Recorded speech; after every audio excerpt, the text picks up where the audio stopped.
हमें कहा गया साहब रूस से कच्चा सस्ता तेल आ रहा है।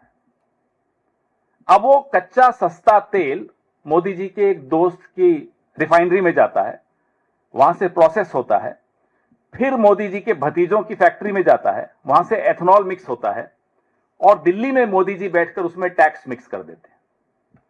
इसलिए 100 रुपए लीटर पेट्रोल देते हैं आप। तो ये सारे दोस्त, चाचा, भतीजा, ताऊ सब मिलकर जो खिचड़ी पका रहे हैं वो आपके सामने है। ये अर्थव्यवस्था की खिचड़ी आपके सामने ऐसे बन रही है। हमें कहा गया साहब एथेनॉल से माइलेज बहुत अच्छा होगा और रखरखाव की जो चिंताएं हैं आपके इंजन की वो खत्म हो जाएंगी। उल्टा हुआ। नीति आयोग खुद कह रहा है कि 6% माइलेज में गिरावट तो नीति आयोग स्वीकार करता है कि आती है, लेकिन हकीकत तो और ज्यादा है। 2023 से पहले जितने इंजन हमारे यहां बने हैं, they are not compatible with ethanol fuel.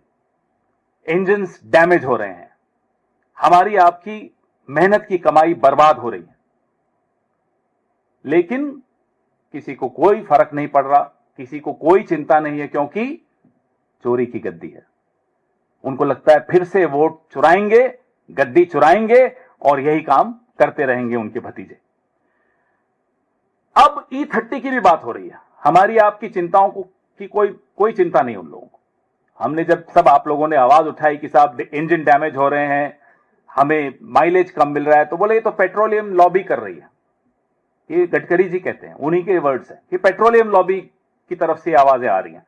अरे साहब, ये हमारे इंजन से आवाजें आ रही, हमारी जेब से आवाजें आ रही। ये कोई पेट्रोलियम लॉबी के लोग नहीं है हम और आप। हम तो पेट्रोलियम लॉबी के शिकार हैं। अब हम एथेनॉल लॉबी के भी शिकार हैं। आम नागरिक तो हर जगह से परेशान किया जा रहा है, पेट्रोलियम लॉबी भी और एथेनॉल लॉबी भी और वोट चोर भी, सब परेशान कर रहे हैं।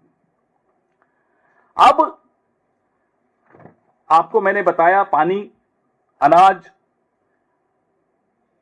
तकनीकी प्रभाव। अब किसानों पर आ जाइए। किसानों का हमें कहा गया साहब ये एथेनॉल की वजह से उनकी आय 2022 में दुगनी हो जाएगी। वो हकीकत भी आपके सामने।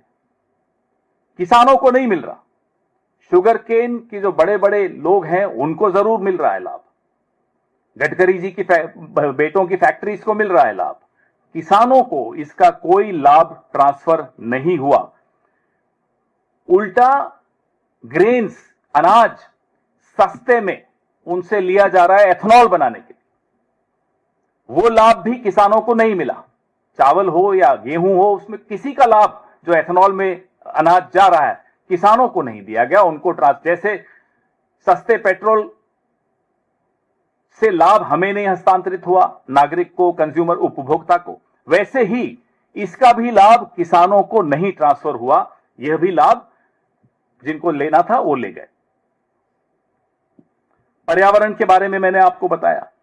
जो जितने एथेनॉल की डिस्टिलरीज हैं ये लाल श्रेणी, रेड कैटेगरी के प्रदूषक हैं।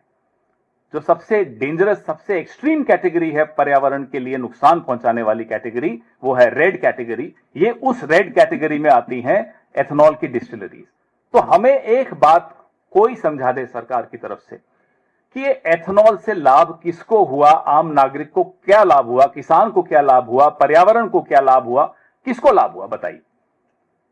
ये सवाल रोज बढ़ रहे हैं, सवाल आज भी खड़े हैं, जवाब नहीं मिल रहा।